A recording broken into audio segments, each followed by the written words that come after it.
So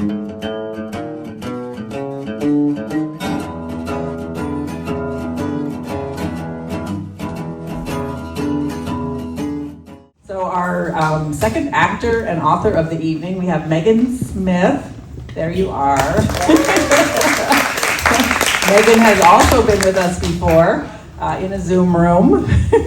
Megan is an actor and musician out of Davis, California. She's worked in productions in many theaters over her career, including Capitol Stage, Sacramento Theater Company, California Shakespeare Theater, Tahoe Shakespeare Festival, San Francisco Playhouse, Colorado Shakespeare Festival. She's also half of the band, Meisner and Smith. We have so many multi-talented, multifaceted women here this evening, you know, women with all kinds of different creative outlets. And they play their own brand of story-driven, harmony-filled acoustic folk rock. And last time she was with us, she performed an excerpt from Alia Vol's Home Baked, which is such a fun book, during our 2021 season via Zoom. And as with all of our performers and authors this evening, check out the interview, this one with Jessica Lasky, our casting director, with Megan for insights into her personal connection with tonight's author, Sands Hall, and also with the sadly evergreen topic of the essay that you'll hear this evening. That I found some, insights that I found really interesting, comments that Megan had about the personal meaning the essay had for her and her own creative trajectory, if I said that properly.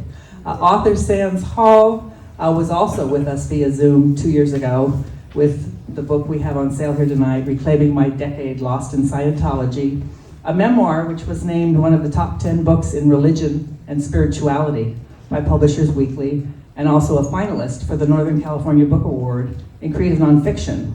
And in case you missed that event, there are copies at the back of the room. Her other books include Catching Heaven and a volume of writing essays and exercises, Tools of the Writer's Craft. She's a graduate of the Iowa Writers Workshop, and she holds a second MFA in theater arts. So actor, writer, playwright, and musician, and director. Yeah, right. I just saw, what was that play? Tiny Beautiful Things. Tiny Beautiful Things in Nevada City. That was so much fun. Yeah, also Professor Emeritus at Franklin and Marshall College in Lancaster, where I just was for Hippocamp. Oh, Hippocamp. Yeah, I love, that's like my favorite conference in the world. And she teaches annually for the Community of Writers at SQUA and the Iowa Summer Writers Festival. And I could go on and on, but perhaps most relevant, as a playwright, one of Sands' plays, Fair Use, first performed in 2001, was inspired and informed by her extensive research into the controversy, I don't say it that way, but I just did, over Walter Stegner's Pulitzer Prize-winning novel, Angle of Repose, and the degree to which he plagiarized, I won't even say allegedly, the work of Mary Halleck Foote. I don't believe it's an exaggeration to say that the Alta essay you will hear this evening, albeit a slightly abridged version, sorry about having done that, has been over 2 decades in the making. Work that the author has described as having at one time felt like the most important work of my life, which I totally got. We are honored to bring you Sands Hall's The Ways of Fiction Are Devious Indeed, which is included in the copy of Alta on sale at the back of the room. A timely, disturbing, meticulously researched essay about a beloved American author that reads like a mystery unfolding and that has stirred up considerable controversy. I don't know why I'm doing that. Controversy and debate over the past weeks. You can find more information on the Alta website and in Sue Stat's really wonderful interview with Sands on our blog. And with that, welcome Megan to the stage.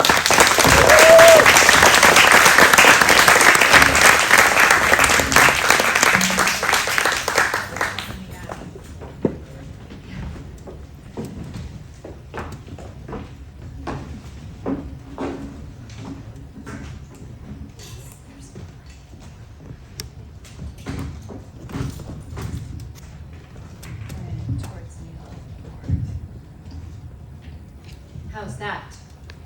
Yeah. The ways of fiction are devious indeed, finding current relevancy and outrage in the accusations of plagiarism that have long haunted a classic of the West, Wallace Stegner's Angle of Repose by Sands Hall. It was an autumn evening, 1998, when we settled in around my large kitchen table. The artistic director of Nevada City's Foothill Theater Company had invited core members of our company to spin ideas about creating a stage adaptation of one of the great American novels. Our production of Wallace Stegner's Angle of Repose seemed meant to be. The theater and production offices were not 5 miles from Grass Valley, where the novel's narrator, Lyman Ward, lives and writes in a cottage built for his grandparents decades before, and where those remarkable grandparents, Oliver, superintendent of the Zodiac Mine, and his wife, Susan, a writer and illustrator, live out the final years of one of the most extraordinary fictional marriages of the 19th century West. "Have you visited the North Star House?" Phil asked. "It's exactly as Stegner describes it." "We should take a field trip," said Tom Taylor, often our production manager, "including the North Star Mining Museum." "Wait," someone said, "you mean what Stegner in his novel calls Zodiac Cottage and Zodiac Mine are actually the North Star?" Tom nodded. Born and raised in Nevada City, the heart of California gold country, he was deeply familiar with the region's history. "Stegner didn't just cutely rename the North Star House and the mine," he said. "He based Susan and Oliver Ward on people who lived here. Mary and Arthur Foote. Arthur was superintendent of the North Star, as Lyman's grandfather is of the Zodiac." Something flickered. But, as a fiction writer myself, and the daughter of one, I knew that we often fold in the real with the invented. At the time, I was more concerned with how, as playwright, I'd handle Lyman Ward. After discovering that his wife is having an affair, Lyman, a historian, comes to terms with his own marriage by examining that of his grandparents. "You should all know," Tom said, "that there's a lot of local dudgeon aimed at Stegner's direction. There's a rumor he used Mary's journal or diary." This was met with a chorus of outrage. "There's no way! We're talking about Wallace Stegner." I was among those who found this absurd. Stegner, the revered novelist and environmentalist, the dean of Western writers, founder of the eponymous writing program at Stanford. I'd met him a few times at parties given by my parents in San Francisco and been impressed by his sense of himself as author, manifested in his height, his deep voice, that leonine head of white hair. He and my father, Oakley Hall, had a literary friendship. Dad, too, was a prolific novelist, the author of the Pulitzer Prize-nominated Warlock. Soaring arias often blared from Dad's study as he wrote, and when, in 1976, San Francisco Opera produced an adaptation of Repose, it commissioned him to write the libretto. Although Stegner was 11 years my father's elder, they both occupied a world that might be called patriarchal. Well, one of them was my father, and certainly seemed unassailable. Old, white, educated as well as brilliant men. Aware as I was of the problem with the patriarchy, I was eager with this project to earn the approbation of that world and those men. Tom was my sweetheart at the time, and as we lay in bed that night, He told me that many locals believed there was more to what Stegner had done than any review of the novel had explored or presented. He used the Foots' entire lives. Lots of historical novels do that, I said. Any biographical novel, Lust for Life, Van Gogh, The Agony and the Ecstasy, Michelangelo. The derivation of the word fiction is form. Stegner formed his astonishing novel from the materials he had. That's what fiction writers do. Nevertheless, it bothered me. It bothered me in 1998, and it more than bothers me now. For far too long, the accomplishments of women have been attributed to men. F. Scott Fitzgerald appropriated Zelda Fitzgerald's writing. Rosalind Franklin was denied the recognition and the Nobel Prize for helping discover DNA. Margaret Keane's husband took credit for her big-eyed paintings. And although I didn't know it at the time, I was about to wade into the long-standing case of literary license taken by one of the West's preeminent male writers, whose most heralded work won the Pulitzer Prize for fiction exactly 50 years ago. Might Stegner's literary legacy begin to shift in the era of hashtag #MeToo? Especially given the ongoing debate, a debate that I am in fact remarkably ambivalent about, regarding who has the right to tell another's story.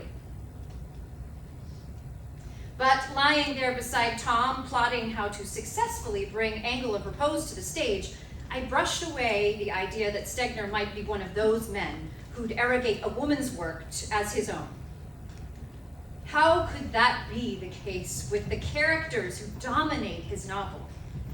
The Wards, who are perpetually on the move as Oliver's career as a mining engineer takes him to California, Mexico, and Colorado.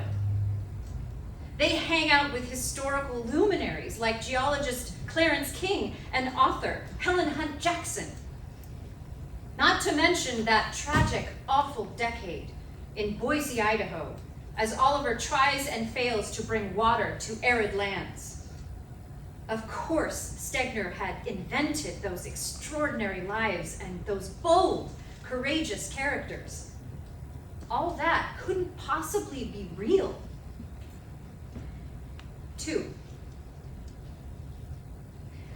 A few days after that first meeting, Lynn Collins, slated to direct the adaptation, dropped by. I was at Harmony Books buying a new copy of Angle of Repose, and look what I found. She handed me a trade paperback. A Victorian Gentlewoman in the Far West, The Reminiscences of Mary Halleck Foote. It was shelved right next to Angle of Repose, Lynn said, quite purposefully. Interesting. I leafed through the pages that held photographs as well as drawings. Clearly, Mary Foote, like Stegner's Susan Ward, had been a talented illustrator. I put it on my desk next to my edition of Angle of Repose, which, published by Penguin, was in its zillionth printing, above the title, winner of the Pulitzer Prize.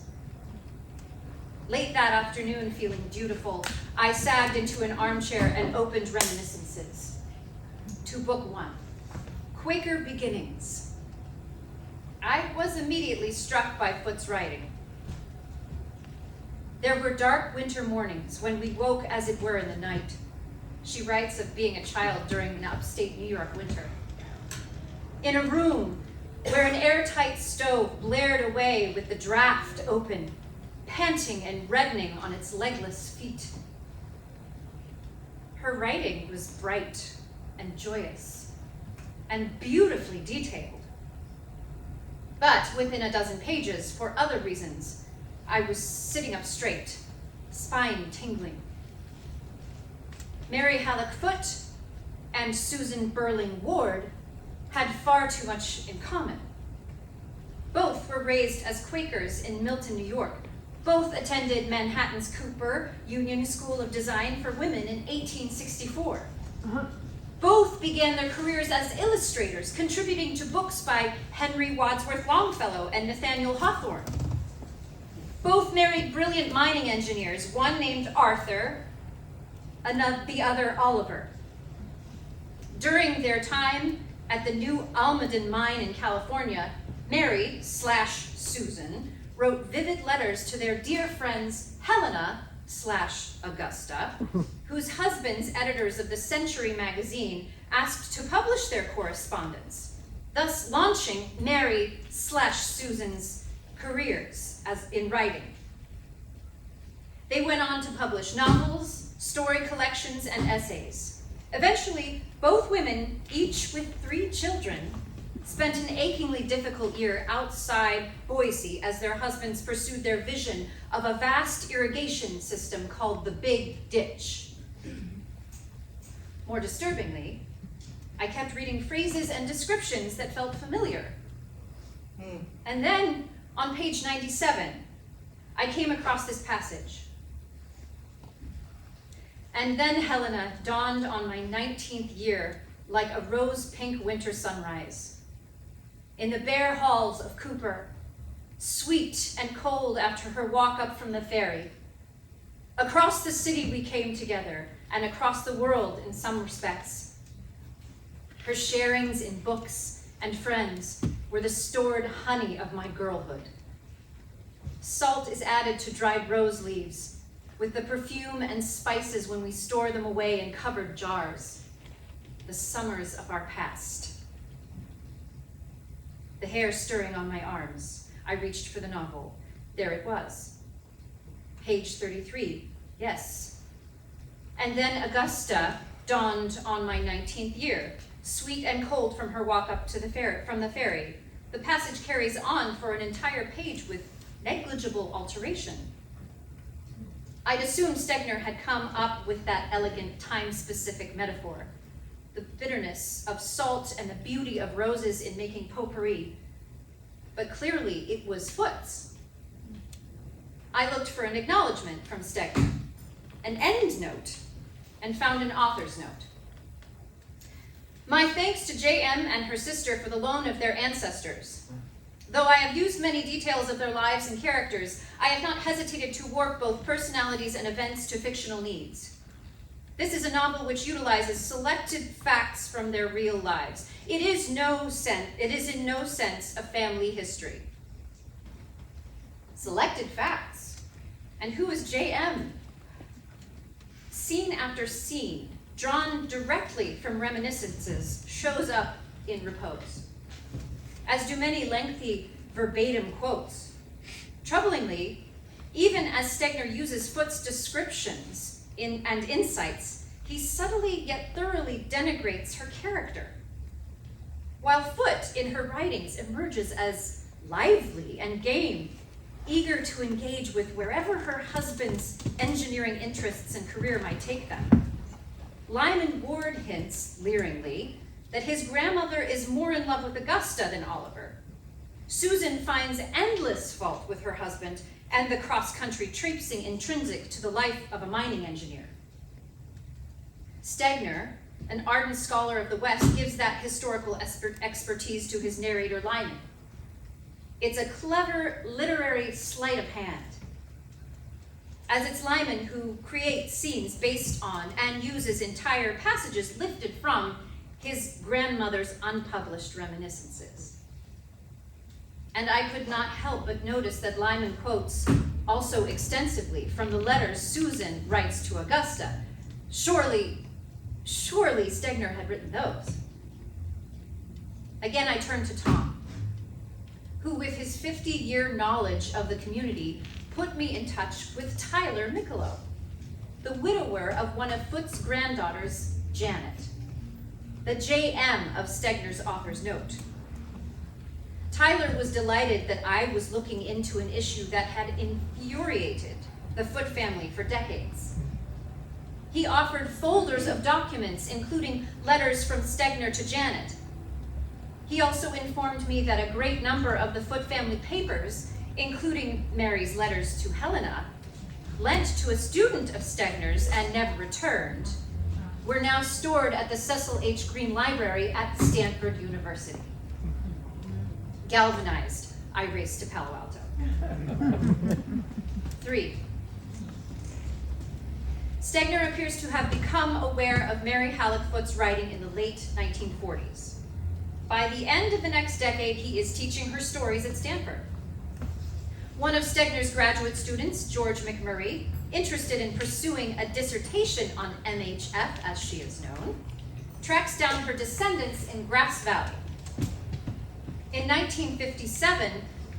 1957 letter to Stegner, his thesis advisor, McMurray writes that he met with Janet and Tyler Michelot, and they gave him 2 more cartons of prime MHF material, including nearly 200 of her sketches, all her press clippings, reviews, and family and fan letters. In March of 1957, Stegner asks to meet with the MHF family about your grandmother. They lend him some manuscripts of her stories. As he returns these, Stegner writes that he's encouraged McMurray to finish MHF's biography as well as his editing for parallel publication of the reminiscences. 10 years pass.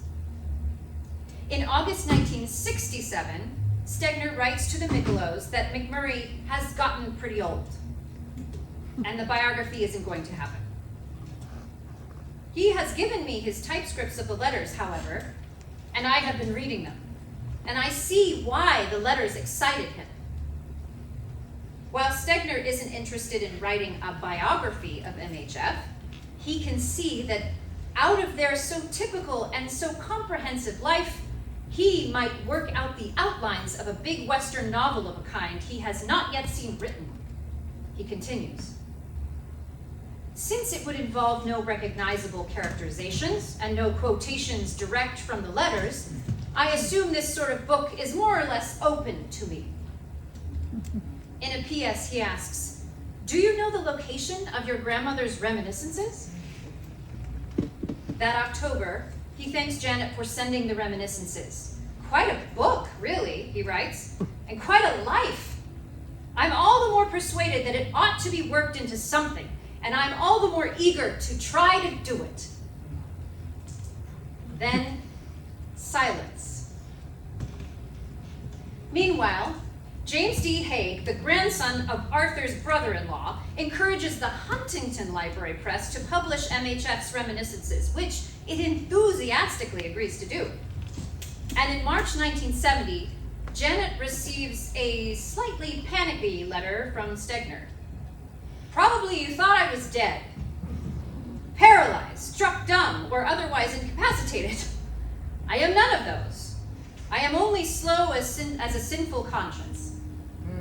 What sins might be plaguing him, he leaves her to guess." He's just heard about the forthcoming publication. "Me? I think it's a splendid idea," he writes. "But must I now unravel all those little threads I have so painstakingly raveled together? The real with the fictional and replace all the truth with fiction? Or does it matter to you that an occasional reader or scholar can detect the foots behind my fiction?" The news of the imminent publication of MHF's writings must have been unsettling.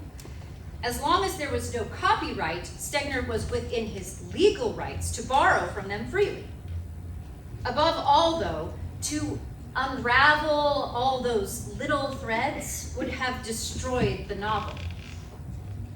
"For reasons of drama," he writes, "I am having to throw in a domestic tragedy of an entirely fictional nature. But I think that I am not too far from the real characters." Alerted to Reminiscences' impending publication, he seems in a headlong rush to put his novel to bed. Only a month later, he writes to Janet that he's nearing completion. "Do you want to read this fat 600-page manuscript when it's finished? Or would you rather wait till I can send it to you in print? As I have already warned you, it wouldn't do to look for your grandparents' lives in it. Only a sort of outline and flashes, all of it bent when I needed to bend it. We don't have Janet's reply, but it's clear she demurred from reading that fat manuscript, and so the novel is published with the threads intact. That was 1971. Reminiscences was published in 1972, the same year that Angle of Repose won the Pulitzer Prize. 4. I spent 3 days at Stanford studying Foote's letters and family ephemera. In the evenings, I visited my parents in their San Francisco flat, whose living room windows encompassed a spectacular view from the Bay Bridge to the Golden Gate. As we watched the setting sun flicking with gold the dark water, the talk naturally swirled around Stegner. Foote's reminiscences had no copyright when Stegner was using them, my father said. He's legally within his rights. Legally, I repeated, appalled that my father was offering the same excuse routinely offered by Stegner and his other defenders. Dad chuckled. On a related note, the editor of Warlock chided me about Goodpaster's journals. Henry Goodpaster, a character in Dad's novel, owns the local mercantile. At night, he ruminates in his journal wonderful, wise passages about how law must necessarily follow the desire for order that's developed among his fellow citizens in the town of Warlock. My editor thought those journals were real. He pretty much shouted at me, "You can't use journals written by somebody else." I stared. Exactly, Dad. That's what Stegner's done. Why are you defending him? My mother and I both looked at him, waiting. He looked sad. The man was my friend. That sentence would stick with me. In his Conversations with Wallace Stegner, historian Richard Etulain dedicates a chapter to Repose, and Stegner is often defensive. It has nothing to do with the actual life of Mary Halleck Foote, except that I borrowed a lot of her experiences, he tells Etulain. And the Mary Foote stuff, his word, had the same function as raw material, broken rocks out of which I could make any wall of a kind that I wanted to. Contemporary reviewers and writers, with few exceptions, men, defend Stegner with the no copyright argument, or by insisting, as Stegner himself did, that the family gave him permission. But the permission, if it was indeed granted, seems to have been secured under false pretenses. There's that 1967 letter in which he tells Janet that the novel would involve no direct quotations. In 1970, he assures her that it wouldn't do to look for your grandparents' lives in it, only a sort of outline. For many, the only excuse needed is that Stegner created a great work of art. But whose work of art is it really? When Repose was released, the New Yorker described the words triumphantly American Odyssey. The New Statesman wrote that Susan is the book's great strength. The Atlantic praised Stegner's ability with voice, especially Susan's, in letters that are a triumph of verisimilitude. Verisimilitude. It's plagiarism. Yet, in the end, it wasn't that Stegner copied so much verbatim that incensed me, nor that in creating the wards he followed so precisely for 523 of the novel's 569 pages the trajectory of the Foote's lives. It was that in the process he altered Mary's character. Susan emerges as a gripping, entitled, discontented 1950s housewife. Nothing like the adventurous, deeply intelligent, resilient woman on whom she was modeled. My outrage on MHF's behalf became a living writhing thing. I was both fish, pulled along by the information I was finding, and fisher person, casting hook after hook into waters into which I inadvertently waded. I felt I was doing the most important work of my life, a feeling that has not left me. My fury surprised me, but as I located its sources, it grew. I was angry at how for centuries across cultures men have demeaned women. I was angry at their entitlement. I was angry at language in which bitch belittles both female dogs and female humans, and that unexplored lands are called virgin territory. I was angered by how often God is defined as male and that so much destruction and violence is committed in and justified by his name. Stegner didn't physically assault Maryfoot, but he abused her. Her life, her writing, and as it turned out, her reputation. And he got away with it because he was a man. A privileged, white, older man. Would he have used the journal and letters of a male writer in this way? 50 pages from the end of the novel, Stegner, in his guise of Lyman Ward, writes, "Up to now, reconstructing grandmother's life has been an easy game. Her letters and reminiscences have provided both event and interpretation. But now I am at a place where she hasn't done the work for me. I have to make it up." And make it up, Stegner does. Susan and one of Oliver's assistants, Frank Sargent, have an affair. While Susan is thus distracted, her toddler, Agnes, drowns. Sargent blows his brains out. Oliver refuses to speak to Susan for the rest of their lives. This is Stegner's domestic tragedy. This is the part of the Foots' lives he bent when he needed to bend it. When also telling the family, but I think I'm not too far off from their real characters. Stegner had the good sense of what he was doing. In 1971, he sent Janet a copy of the published novel, With Trepidation. "You may have expected me to stick to your grandmother's real life and character. And that I found I was unable to do. I had to warp it. It warped itself.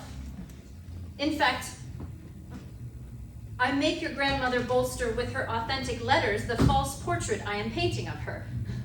The ways of fiction are devious indeed." After he blasts their lives apart, Stegner returns the Ward's story to his source material. The Foots, speaking, and the Wards not, land a house and a job in Grass Valley. Brothers-in-law Haig/Prager hire Arthur/Oliver to run a mine. For the Wards, it's the Zodiac. For the Foots, the North Star.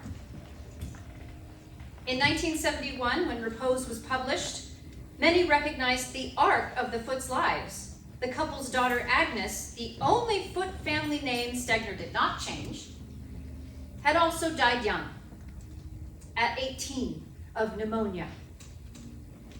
Those readers naturally assumed that Mary had an affair, and that she and Arthur lived in a bitter silence out there at the North Star. Later, in what Foot descendants apparently felt was a direct response to having opened the door to Stegner, Janet Michelow suffered a nervous breakdown.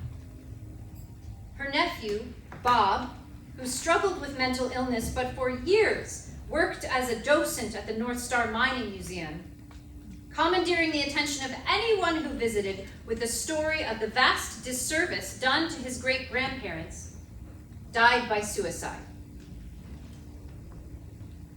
It's quite a Mobius twist. Those who don't know Stegner's sources, the Foots' remarkable story. his copious use of MHF's letters and reminiscences. Assume he wrote every word. Those readers who do know that the novel is based on the Foots' lives and that so much of the writing is Mary's, assume Stegner told their real story. Adultery, infanticide, a destroyed marriage. 5. The Foothill Theater Company did not produce an adaptation of Angle of Repose. Neither Lynn nor I wanted to put our shoulders to that wheel. Phil was disappointed, but he took our concerns seriously. As the years have gone by, I've come to appreciate that he didn't seek out another writer and director, which he could have easily done. What I could imagine, I told him, was a meeting between Stegner and Foote. What would she say to him? How would he defend himself? I wanted to hear that conversation. The ideal place for such an encounter was the ether the theater provides. A few months later, Phil called. That idea you have, he said, let's apply for an NEA grant and see what might come of it. What came of it was fair use. The title, a copyright term. My father's phrase, "the man was my friend," ended Act 1 and helped create the character playwright, who's struggling in her marriage, stays with her divorced historian father. Historian happens to be a grateful student and friend of W.S., who has a lot of similarities to Stegner. And MHF, penning letters and reminiscences, observes how W.S., even as he uses her life and her writing to compose a novel, dramatically alters the climax of that life and, in the process, her entire character.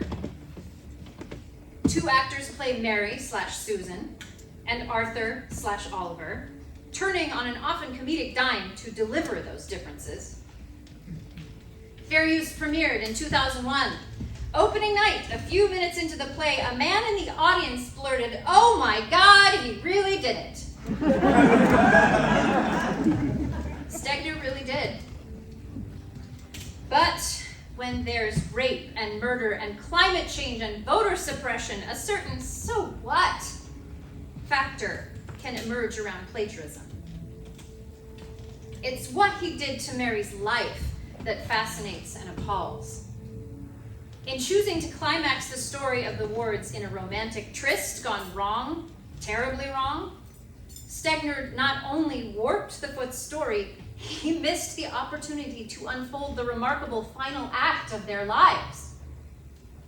Years after they'd anchored at the North Star, MHF writes, "Deep in deep mining, the old Idaho dream came back to us with its sound of wild waters between dark basalt bluffs that cut the sky."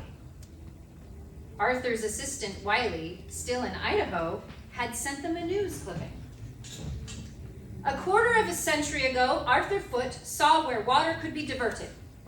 He saw where it could be stored, and in the reach of his precise imagination, he could see these lands peopled with thousands of prosperous families. Although it took the force and the wealth of the US government to make it happen, Arthur's big ditch was finally finished. 3,000 people lined the banks to see it open. The entire area continues to this day to be watered by Arthur's vision. In our current era, Stegner's warping of the very nature of the woman who recorded so vividly her exceptional life pulses with startling relevance. Foote was a fellow writer. Stegner taught her stories. Clearly, he admired her writing enough to know he could not do better. And so he lifted it outright. I imagine him with piles of transcripts beside his typewriter, typing page after page into his manuscript, words he did not write. How did he justify it? In that 1971 letter to Janet Stegner ends, "Wonderful, I feel like a character in literary history." He didn't mean being famous, but what he'd done would catch up with him. It's time it did. it's possible to salute Stegner as a writer while acknowledging the devious skill he used in creating this novel. Looking back on that bleak decade in Boise while they were working on the Big Ditch, MHF recalls sitting with her husband and his assistants. Often I thought of one of their phrases, the angle of repose, which was too good to waste on rock slides or heaps of sand. Each one of us was slipping and crawling and grinding along, seeking what was to us that angle. But we were not any of us ready for repose. It was MHF who observed the fineness of that life metaphor. Stegner stole that from her as well, as the title of his novel. He has Lyman define it as horizontal permanently. But that hopelessness, that fatalism, is not Mary's. I suppose that's what I want for her. A repose that has to do with reclaiming the life that Stegner took from her. We have a word for theft of writing. We do not have one for a stolen life.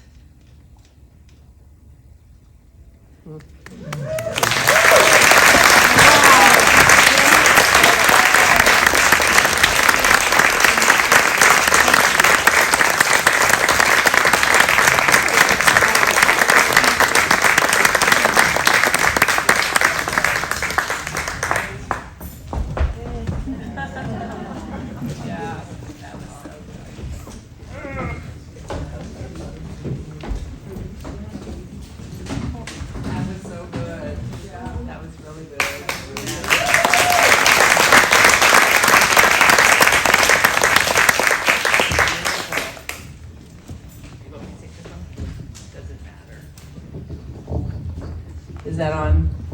Yeah. Now we're going to grill Sands for taking on that great writer. How dare she, right? Oh my God. That was, woo! That was incredible, right?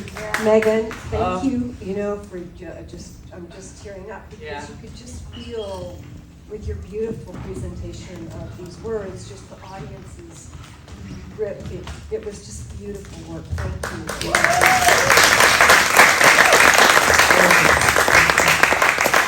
Thank you all for listening. I know it went a bit long. It's a long piece, but it's totally so worth it. grateful to have it aired like this. Thank you so much. What an amazing essay. Dorothy and Jelly and Sue. Thank you. I love it. I loved it, obviously. So, start off with a light question. So, when I read the essay the first time, one of my first thoughts was, when can we see the play Fair Use? I mean, it was produced in, a long time ago. Yeah. And the time feels You can right. all write to Capitol Stage and say they should do it. It's actually, interestingly enough, been produced quite a number of times as a staged reading. It lends itself to that very, very nicely because it has 6 characters and they can be in kind of an enclosed space. And the Mary, Susan, Arthur, Oliver actors that turn on a dime depending on what playwright's telling them to do or WS is telling them to do. That can be sort of action downstage and the others. So it works very well, and it's been a fundraiser both for the North Star House up in Grass Valley and a number of projects up in Boise where the Foods live. So and I'll be doing another reading of that up in Boise in September. So yeah, and so it's been getting some attention, and it would be really lovely if a theater company, especially in Sacramento, would choose to do it. So tell your local theater company. Okay, letter campaign. Yeah, there we go. Yeah, there we go. Okay. As if there were other things you should be writing letters about, actually. But. So I kind of wondered, particularly because, you notice in the issue of Alta there, it's kind of buried. It's at the back of a One of the Didion. things I have to say about Alta, and I am just so honored to be in that magazine, is it is a packed magazine. Yeah. It only comes out quarterly only, but it is as if you're getting every 3 months 3 months worth of New Yorker. It is that kind of magazine. So yes, it is buried in there, and there are so many other fine, I'm making my way slowly through the issue, and the Didion stuff alone, I felt wahoo about being in that issue, so yeah. Yeah, but my question really was, has it surprised you, like the level of interest and controversy, and it doesn't stop, it keeps going? You just had, was it yesterday? The podcast or whatever they call that thing? Webinar. Yeah, webinar, and you've referred to the I don't know if it's comments and things that you're getting, and some of them not so nice. If you talk about that and some of the weird comments you're getting. Right. Well, one of the things that Alta is just great about is it's got an extraordinary online presence. So one thing that it did, to my delight, because I've now subscribed to the magazine for quite some time, so I get when they say, here's the weekend read, or here's the Alta Live with this particular author, or this particular, mayoral candidate. They're just really good about putting stuff into the world. So when they wrote me and said that they were going to, number one, make it a weekend read, which meant that it alone landed in the mailboxes of all subscribers to Alta. And then also they gave me a webinar with my editor, the extraordinarily wonderful Mary Melton. It was so well attended, that webinar. That was Wednesday, and I'm still kind of reeling from, and the comments keep coming in. And yes, for the most part, there is this, as I say in the essay, the controversy's been around since the book was published. But for me, I believe what's always been missing is that nuance of the life, the way he twisted the life. And people go, well, he stole stuff. It's so plagiarism. What's so bad about it? It really has been just dismissed. But I wanted to get down to that nitty-gritty thing, and that passage about I felt like I was wading into water and being pulled by the fish as well. It was just, I was so compelled by what has happened in our world with the oppression and dismissal of women. And I will hasten to say that something that moves me deeply, and I think about it a lot, is we only have the vote in this country, we women, because men gave it to us. So we have to remember that there are wise, wonderful, fabulous men out there when I'm making these kind of statements, but that there is an enormous amount of arrogance and assumption and expectation and simply time period and just ways people fought for millennia that we are continuing to fight against. And that was one of the reasons, I wrote that play 20 odd years ago. And I've rewritten it because it's just fun to tinker, as any writer knows, and it's gotten funnier and better, and I just like it so much better than I did the first production. But the whole issue has been fomenting with me for all this time, and so it did strike me that it was time for Stegner to face a little bit of just some reaction to what he'd done. So the essay was a very new effort to get the news out to what I hoped was a huge, which is exactly what's happened, a huge group of people that loved that book and admired Stegner. So that there was some, I don't want to dismiss Stegner, like one of the questions I was asked on the webinar, they held up the masthead of Alta, and there's all these names that are their sources, Mark Twain, and I guess Juniper or Sarah was on there, but they took him off, and the Joan Didion, these huge voices of literary triumphant marvelousness, and Stegner's name is listed on the masthead, and they asked me, this was pretty intense, do you think that his name should be taken off? And I really, it was like on the spot like crazy, but I really think what I said then and what I believe, I continue to believe, I said I'm a little squishy about these matters, but I just don't think that's the right reaction. I just believe that attention should be paid and the world should know, because I don't want to take away the wonderful work Stegner did as a writer. He is he can be a misogynist. There's a woman who wrote a book called Why I Can't Read Wallace Stegner, which is about how he treats Native Americans. I mean, he's got a bad reputation in certain ways, But he did a lot of work for the conservation world. We have a lot of things that we have and people care about because he wrote, so he used that talent of his. So I would say no, but that was a heck of a question to be asked just out of the clear blue sky like that. So. Yeah, Hillary. I think you did a terrific public service for people who care about truth. How do you feel, and is there any movement that you know of, since this didn't appear in the New York Times Sunday magazine, which is what I wish, because I just wish regular people who don't know what alt it is, who care about truth in everything, including literature. Is there any move that you know of for the Pulitzer Committee to be considered? It's funny you should ask that because that was asked of me and I didn't know if that was possible. So I looked it up, and what I know is a Pulitzer has never been revoked. A Pulitzer has been returned. A woman named Janet Cook in the Washington Post. So she did not, but it was not revoked. She did the right thing and returned it.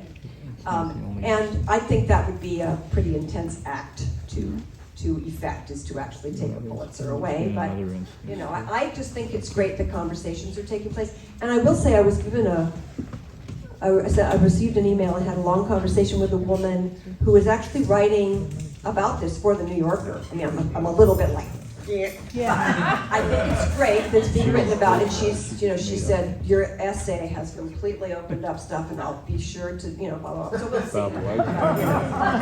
Talking about things like these matters, but she seemed to be quite aware. So are there likely to be any consequences for the Stegner estate? No, I doubt it. I have a very interesting story in that regard. When the play first was produced, Do you need the question repeated? Oh, will Stegner Estate do anything about this? Are there any consequences?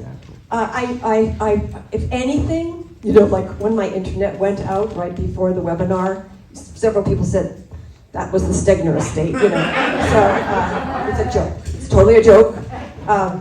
But here's an interesting story. This was years ago. It was in maybe 2005 or so. There was some people who'd seen the play, thought it would be really interesting to do a symposium on the concept of fair use at the San Francisco Library. And they were gearing up. They got the library engaged with this idea, yes, and including this discussion as part of it. And the San Francisco Library received a letter. There is a Stegner reading room at the San Francisco. They said, if you proceed with this plan, we will remove funding, which is substantial, from the San Francisco Library, and we will take the name off that eponymous reading room.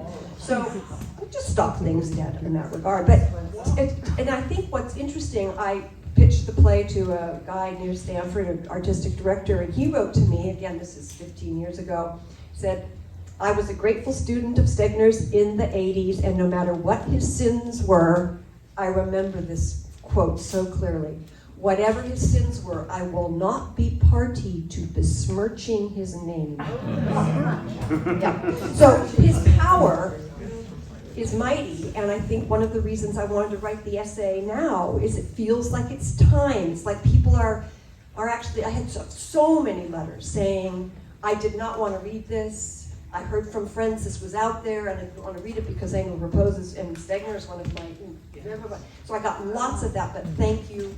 It's undeniable, you make it very clear, so. It's a remarkable essay, and it landed in my email box because I have a subscription, so if it's not, not heavily featured here, No. it's certainly out there Yep. in the ether, and that's great, and I love Wallace Stegner's writing, but I have to say, reading that, and I sat there on a Sunday morning and read it, the whole thing, You love Mary Halleck Foot's really writing. impressive. Really impressive.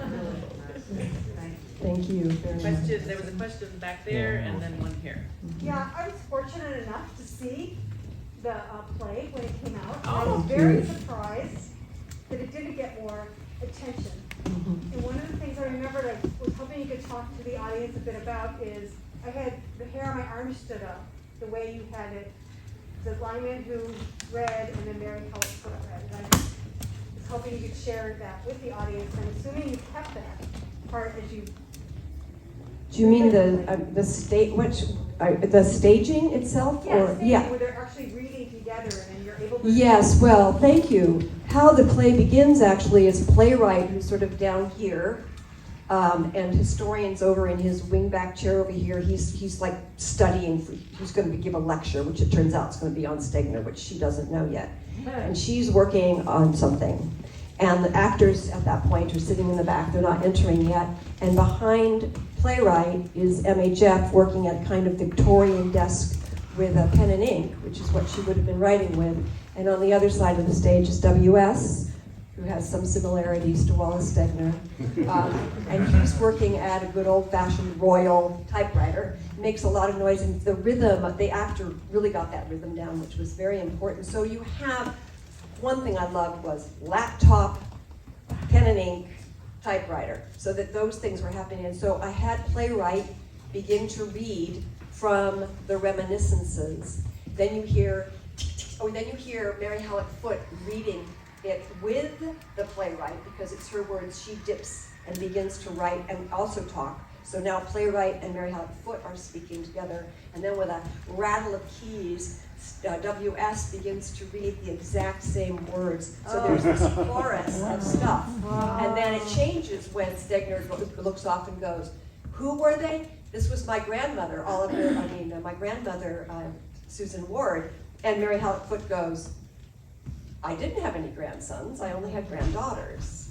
So that begins then the way they're going to talk and interrupt with one another. So thank you. It was one of those things where they would be in unison and then fall out of unison that made the point, I Yeah, felt. it was really amazing. So did your father how did you ever come to terms with him? Oh, totally.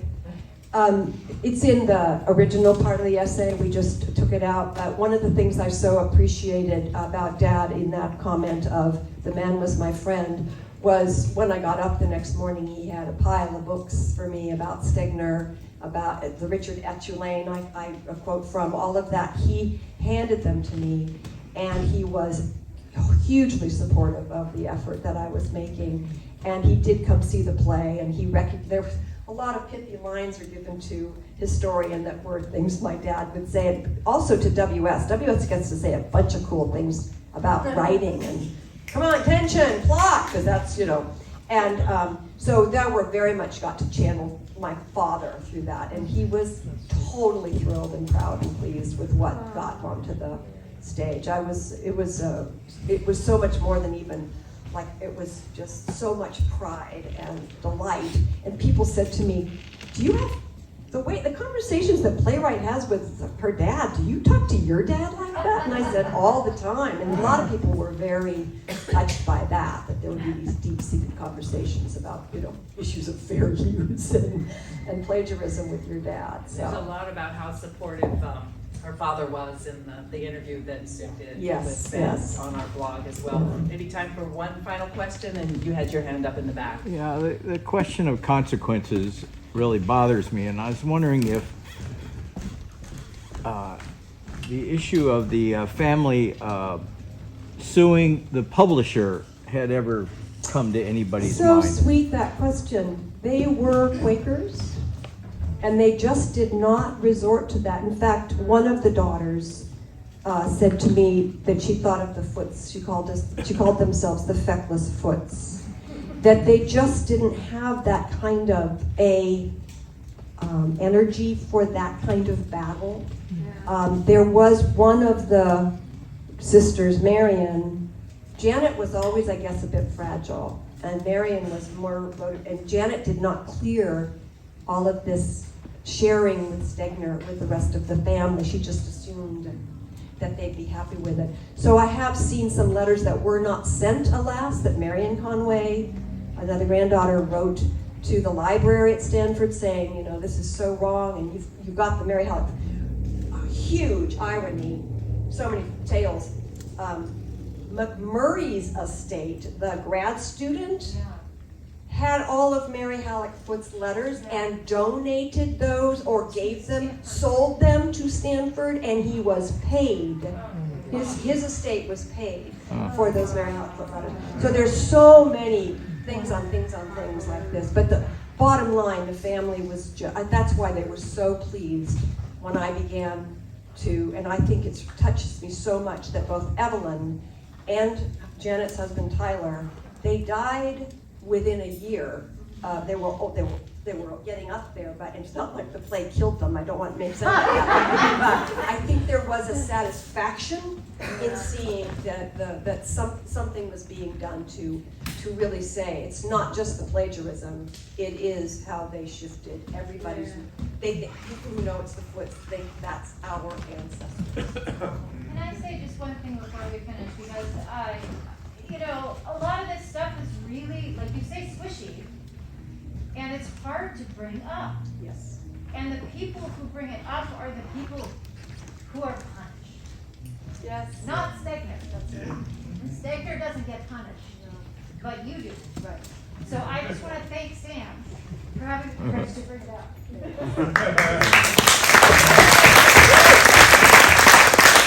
Thank you so much for listening so attentively. Thank you again, Megan, for your beautiful reading. And thank you, Dorothy and Sue and Shelley, for the amazing work you do to bring life and stuff to the